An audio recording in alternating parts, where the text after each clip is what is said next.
Buenas tardes, mi nombre es Luz Clauderia Almanzar Santana, pertenezco al grupo expositor sobre lo que es el tema del aborto y sus derivados. Aquí estaremos desglosando temas como aborto espontáneo, aborto provocado, complicaciones médicas, exámenes a la presunta madre, entre otros. La parte que compartiré con ustedes es lo que es el aborto y aborto espontáneo. El aborto no es más que la pérdida del embarazo durante un momento en el que el embrión o el feto no es viable, es decir, que éste no es capaz de vivir cuando sea extraído fuera del vientre de la madre. Podemos decir que es la expulsión o extracción de un feto de menos de 500 gramos de peso y este se puede producir por medio de una expulsión provocada o espontánea. El aborto espontáneo es aquel aborto que no es de forma intencional, sino que se produce a causa de complicaciones en el feto o en la madre. Generalmente, este ocurre durante las 12 primeras semanas de gestación y no representa requerimiento de ningún tipo de intervención quirúrgica. Ahora los dejaré con mi compañera, a quien le preguntaré lo siguiente: ¿cuáles manifestaciones clínicas se pueden distinguir durante ese momento en el que está ocurriendo un aborto? Gracias, Luz, por tu pregunta. Muy buenas tardes, yo soy la doctora Santa Ismael Martínez de Asa y para mí es más que un placer estar con ustedes el día de hoy compartiéndoles este tema tan interesante e importante como es el aborto.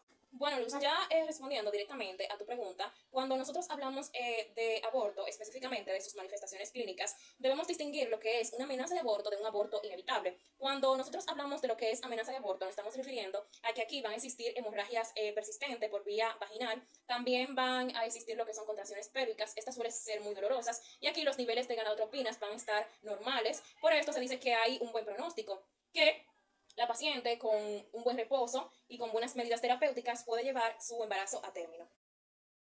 Bueno, ya cuando hablamos de lo que es aborto inevitable, aquí es común ver que los niveles de gonadotropinas coriónicas en suero estén bastante bajos. Aquí van a existir también hemorragias y van a existir lo que es contracciones pélvicas. Estas no van a disminuir, van a persistir hasta lograr lo que es la expulsión del producto. Y cuando nosotros decimos que en la cavidad uterina se quedó tejido coriónico, aquí lo que se está diciendo es que hubo un aborto incompleto, lo cual obliga a que se realice lo que es un legrado uterino instrumental, esto con la finalidad de que todo el tejido placentario que quedó en el útero, pues este sea expulsado.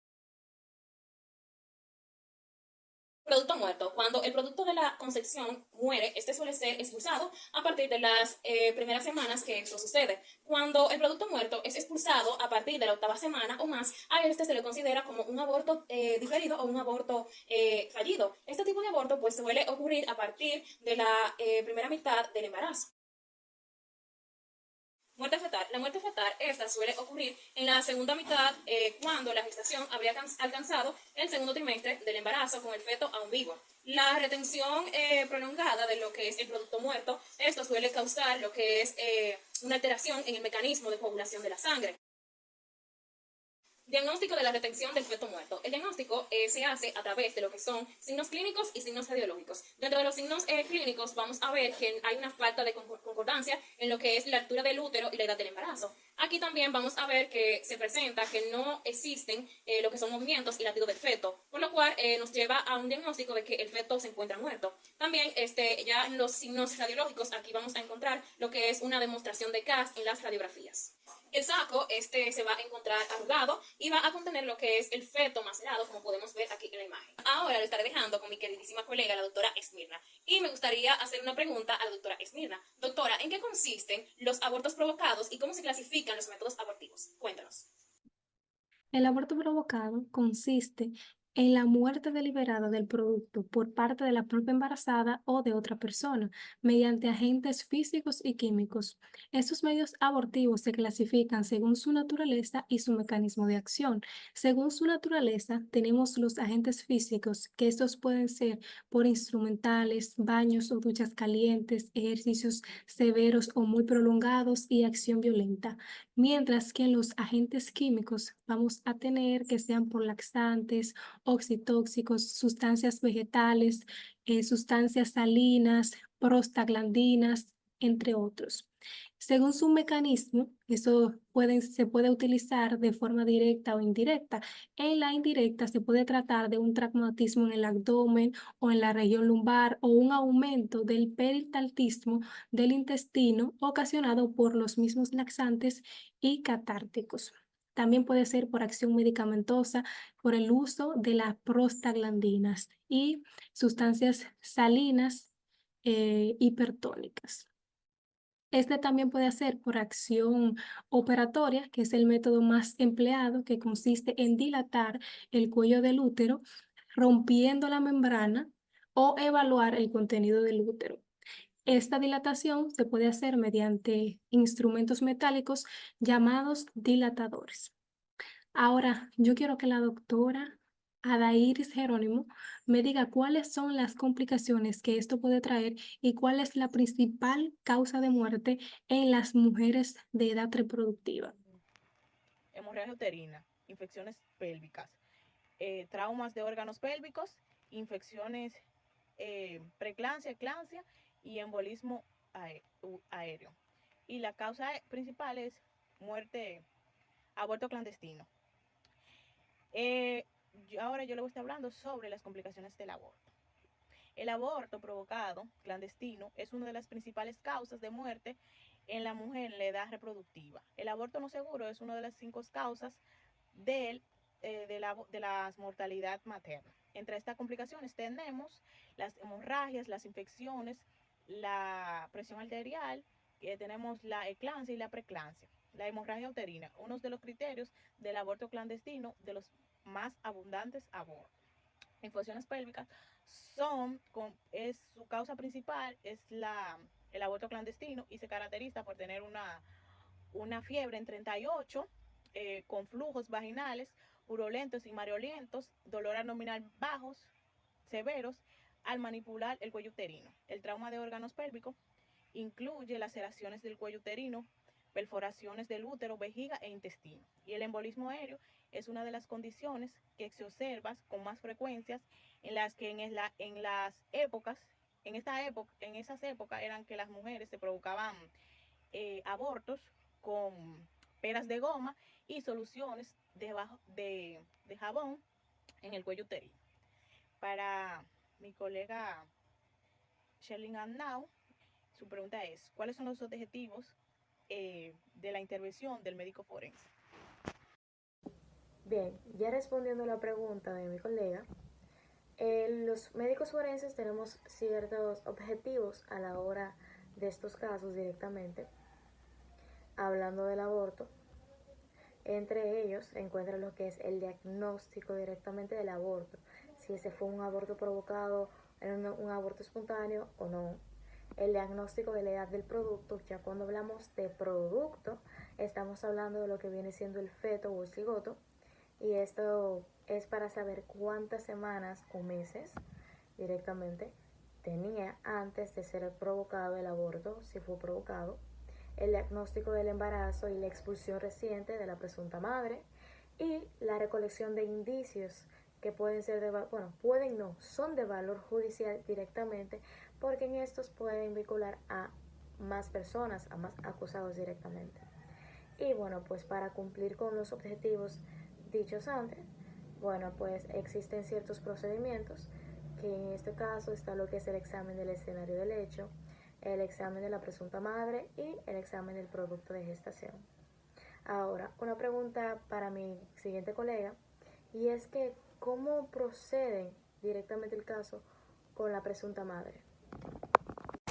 Bueno, acerca de la pregunta de mi compañera, el examen de la presunta madre necesita tener como objetivo el diagnosticar el embarazo reciente y la evacuación reciente del útero. Continuando con los signos de embarazo, pueden ocurrir lo que es el cloasma, la pigmentación en la línea alba y en los pezones. Tubérculos de Montgomery en los pezones, también pueden ocurrir tanto secreciones tanto como lácteas y estrías en las paredes abdominales. Ya hablándole acerca de los signos de evacuación reciente del útero, pueden ocurrir lo que es la dilatación cervical, lo que es la secreción sanguinolenta, posibles quemaduras y desgarros, indicativas de lo que es una violencia por aborto, y en este caso se deben realizar investigaciones toxicológicas a sustancias como la quinina. Ya hablándole acerca del examen del producto de gestación, este proporciona lo que son pocos indicios sobre la naturaleza del aborto, también la regla de Hess, lo cual es útil para determinar la edad gestacional durante los 5 meses lunares. También la maceración sugiere la muerte fetal en el útero, lo cual este es útil para determinar la muerte del feto en el útero hasta la expulsión. Y por último, como datos adicionales, es que la maceración es útil para determinar lo que es la muerte del feto en el útero, y que las lesiones en la superficie del cadáver, esta puede ser un signo de aborto por curetaje. Entonces surge la pregunta de que cuáles son los factores debemos de tomar en cuenta para el examen del producto de gestación, de lo cual le contestará mi compañero. Antes de tomar en cuenta los factores del examen del producto de la gestación, tenemos que saber qué es. Y es una evaluación médica que se realiza para determinar la causa de muerte de un feto e identificar signos de abuso, maltrato o negligencia durante el embarazo o el parto. El examen del producto de la gestación es el primer elemento que se somete al examen del médico legista. Y el primer factor a considerarse es la edad. La información más valiosa que debe obtenerse en un estudio es la edad aproximada de la gestación con base de cálculo a la edad del producto. El segundo factor es maceración. La maceración del producto se refiere al estado de descomposición del tejido del feto durante el útero materno después de la muerte fetal, y es uno de los estudios más importantes y relevantes que debe realizarse para el examen. Y relacionado a este tema, el artículo 333 nos dice: no es punible solo el aborto causado por la imprudencia de la mujer embarazada o cuando este embarazo es provocado por alguna violación. Siguiente a este, el artículo 334 nos dice: no se aplicará sanción cuando, de no provocarse el aborto, la mujer embarazada está en peligro de muerte, a juicio del médico que la asista, oyendo el dictamen de otro médico.